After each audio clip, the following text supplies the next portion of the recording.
Halo Sobat Football Lovers, kembali lagi di channel Bal News 2. Nah, kali ini di channel ini kami membahas berita seputar olahraga sepak bola. Dari mulai berita timnas Indonesia, informasi Liga Indonesia, informasi Liga seputar internasional. Bagi kalian yang belum subscribe channel ini, bisa langsung di subscribe dan nyalakan loncengnya agar kalian tidak ketinggalan video terbaru dari kami. Baiklah, langsung saja kita masuk ke video pembahasannya. PSSI ungkap alasan Martin Paes belum perkuat timnas Indonesia. Anggota Komite Eksekutif PSSI Arya Sinulinga membeberkan alasan kiper naturalisasi Martin Paes belum perkuat timnas Indonesia jelang menghadapi Irak dan Filipina di kualifikasi Piala Dunia 2026. Sintayong telah merilis daftar 22 pemain timnas Indonesia untuk menghadapi Irak dan Filipina pada lanjutan grup F kualifikasi Piala Dunia 2026. Namun, dalam daftar nama tersebut tidak terdapat nama kiper naturalisasi Indonesia Martin Paes. Padahal Paes sudah resmi menjadi warga negara Indonesia pada 30 April. Pecinta sepak bola tanah air pun bertanya-tanya soal Martin Paes yang belum perkuat timnas Indonesia. Anggota EXO PSSI Arya Sinulinga kemudian angkat bicara soal Martin Paes yang belum perkuat timnas Indonesia. Buat yang tanya-tanya mengenai Martin Paes, setiap tahapan ada proses, setiap tahapan ada yang harus diperjuangkan. Tidak mudah, tapi usaha terus dilakukan untuk Indonesia. Doakan perjuangan kita semoga berhasil, tulis Arya di Instagramnya. Namun Arya mengatakan PSSI melihat ada celah yang masih bisa diperjuangkan agar Martin Paes bisa memperkuat timnas Indonesia. Arya pun meminta seluruh pecinta sepak bola Indonesia untuk ikut mendoakan agar proses di CAS bisa berjalan dengan baik dan cepat sehingga Paes bisa membela timnas Indonesia. Lalu bagaimanakah pendapat kalian? Silahkan tulis di kolom komentar. Resmi, tiket timnas Indonesia versus Tanzania mulai dijual hari ini. Tiket pertandingan timnas Indonesia versus Tanzania di Stadion Madia Senayan resmi mulai dijual pada hari ini. Hal ini diketahui lewat unggahan Timnas Indonesia di Instagram resmi pada hari Sabtu siang. Dalam unggahan tersebut, Timnas Indonesia menginformasikan bahwa pertandingan persahabatan antara Indonesia versus Tanzania akan digelar di Stadion Madia GBK pada 2 Juni mendatang. Akun Instagram Timnas Indonesia juga mengkonfirmasi bahwa tiket Indonesia versus Tanzania dapat dibeli melalui situs kitagaruda.id. Selain itu, tiket Indonesia versus Tanzania bisa dibeli di situs Book My Show.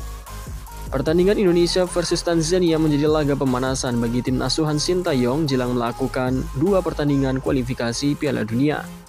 Indonesia dijadwalkan akan menjalani lanjutan grup F kualifikasi Piala Dunia zona Asia menghadapi Irak di Stadion Utama Gelora Bung Karno, Senayan, Jakarta pada 6 Juni nanti.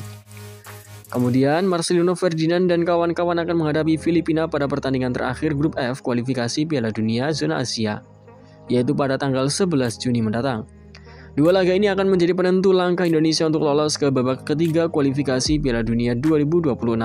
Indonesia kini hanya butuh 1 kemenangan untuk meraih tiket ke babak ketiga kualifikasi Piala Dunia 2026 sekaligus lolos ke putaran final Piala Asia.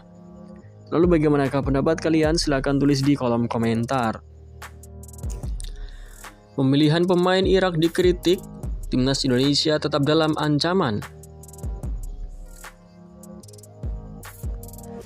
Pemilihan pemain timnas Irak jelang menghadapi Indonesia mendapat kritikan tajam, namun hal itu bukan berarti skuad Garuda bakal mendapat lawan lemah. Sejak mengumumkan nama pemain pada 2 hari lalu, pelatih Jesus Casas terus mendapat kritik dari berbagai pihak seperti pengamat, legenda sepak bola, dan pelatih lokal. Kritik tersebut ditujukan kepada Casas lantaran memilih pemain-pemain yang dianggap tidak layak masuk ke timnas Irak. Sementara di sisi lain, masih ada pemain yang dinilai punya potensi, namun diabaikan pelatih asal Spanyol tersebut. Tanggapan terakhir soal pemain timnas Irak diutarakan mantan pemain skuad Singa Mesopotamia yang pernah menjadi juara Piala Asia di Jakarta 17 tahun lalu, Bassem Abbas. Daftar Jesus Casa oke, tapi ada masalah besar dengan nama dalam daftar tersebut. Jujur saja ketika saya melihatnya saya bertanya-tanya, apa-apaan ini, ucap Abbas. Saya tak akan menyebutkannya, namun saya hanya ingin tahu satu hal, mengapa pelatih bersikeras memanggil mereka? Pemain yang tidak memberikan kontribusi apapun untuk timnas Irak pada masa lalu, katanya. Sebelum kritikan bernada serupa juga diamatkan kepada Casas oleh orang-orang yang berbeda. Situasi yang sama juga dialami Casas ketika memilih pemain pada matchday pertama kualifikasi Piala Dunia melawan Indonesia. Kritika datang namun Casas membuktikan pilihan pemainnya tepat. Indonesia dilumat 5-1. Setelah itu Irak juga bisa menang 1-0 atas Vietnam dalam laga tandang di Hanoi. Lalu bagaimanakah pendapat kalian mengenai hal tersebut? Silahkan tulis di kolom komentar. Sintayong minta Hyundai sponsori bus timnas Indonesia. Produsen otomotif asal Korea Selatan Hyundai diminta pelatih tim nasional sepak bola Indonesia Sintayong memodali bus operasional timnas. Hal itu disampaikan Sintayong kala ia menerima mobil bekas dipakai pejabat tinggi negara di acara KTT G20 di Bali pada 2022. Saya memohon maaf tidak bisa bahasa Indonesia, tetapi kedepannya saya akan belajar bahasa Indonesia karena akan berada di sini hingga 2027. Semoga Hyundai bisa bekerja sama dengan PSSI ke depannya, mungkin bisa menjadi sponsor PSSI. Bus Hyundai itu bagus, jadi mungkin bisa bus timnas Indonesia disponsori oleh Hyundai, katanya. Ia menjelaskan di Korea Selatan klub profesional voli, basket, atau baseball semua menggunakan bus Hyundai. Jadi menurut dia, mobil Hyundai tidak kalah dengan produsen dunia lainnya.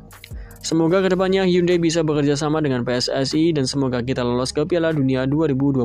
Terima kasih, tuturnya.